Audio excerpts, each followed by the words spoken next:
And speaking of tourism, people from all around the world come to visit the Suncoast and check out all of our beautiful beaches and our attractions, many things here. And one island in Sarasota, Bird Key, well, it's actually a key, not an island, but it is considered by a lot of people the jewel of the Suncoast. And it's one of the many places we're proud to call home.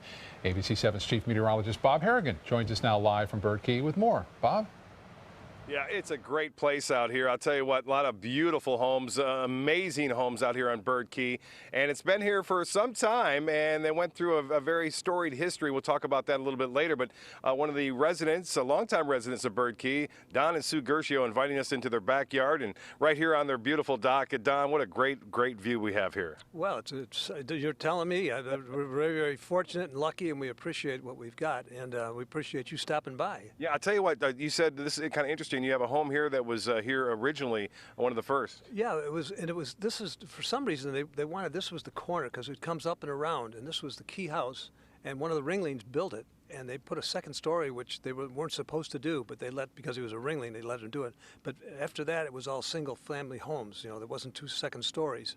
Right. And but the thing that makes this more interesting is that this inlet ended at where the Bird Key Yacht Club is, and a gentleman by the name of Arthur Vining Davis, he owned a company called Arvida, came along with the idea. He says, you know what, let's just fill it in and see what we can do with this. And he put the break walls in and built it around, and he's got canals, and it's, to me, I mean, God couldn't have made it. It's so perfect, you know, it's, we're very lucky. Yeah, and you said the rest is history on that as far as that goes, but you said someone wasn't too happy about Bird Key being built. Well, I mean, Mrs. Selby, who I knew very well, and we used to pick tulips together. Yeah, that's right. And and it blocked her view of Big Pass, and she wasn't happy about it. And they were very powerful people at the time, but you weren't going to change Arthur Vining Davis. Yeah, that's a great place. I appreciate it. We'll talk to you more here a little later, Don. Thank you very much. Okay, thank you. All right, I'll tell you what, like you said, a beautiful location and a beautiful day for the most part. Lots of sunshine here. He says a lot of boats go by here because there's a channel right alongside here that goes out to Big Pass. And I tell you what, and a lot of traffic going right through, and a lot of fish, too, going on right here. A lot of folks have fishing. I know Johnny Walker has a couple of great spots right here. Get a look at this picture. Went viral over the internet. This is the shot of the day, the dolphin jumping sky high. Island Pearl and Brent Badger, that should be a capital B.